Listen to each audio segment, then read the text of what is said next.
There was once a golden opportunity to achieve peace between two kingdoms, between Mathura and the Yadu dynasty. For this to happen, all parties had to do their part.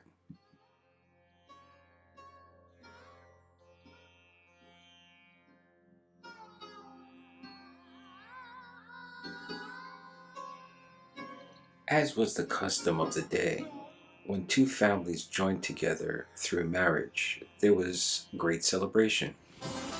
This was no different for the two kingdoms to join through marriage of Princess Devaki of Mathura and King Vasudev of the Yadu dynasty. This would have been a perfect happily ever after, but this is just the beginning.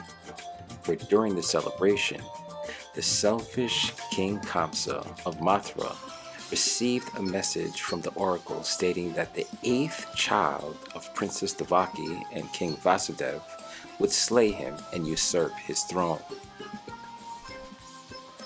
The tyrant raged and only abstained from killing his sister after King Vasudev proposed that they be his hostages, and if any child were born, it would be turned over to King Kamsa and so save Princess Devaki's life. And so Vasudev did his part by giving 7 newborn infants to King Kamsa. King Kamsa did his part in preserving his captives' lives in exchange for the lives of the 7 children.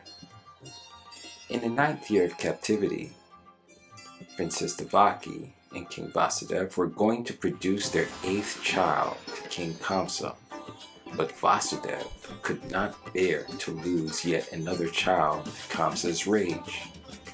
In desperation, he cried to the gods for the deliverance of his family. The gods answered him in a vision and told him to exchange his male child with the female child who was to be born to his friend and the present king of the Gokul kingdom. When his son was born, the whole kingdom was put into a magical slumber which allowed him to escape. Vasudev did his part, and the gods did their part by providing him safe passage to and from the Gokul kingdom. When Vasudev returned to Mathura, he was able to place the baby next to his wife. As the whole kingdom woke up from the magical slumber, fully aware that the baby had been born, Kamsa arrived to kill the baby, only to be met by a blinding light and the goddess Durga.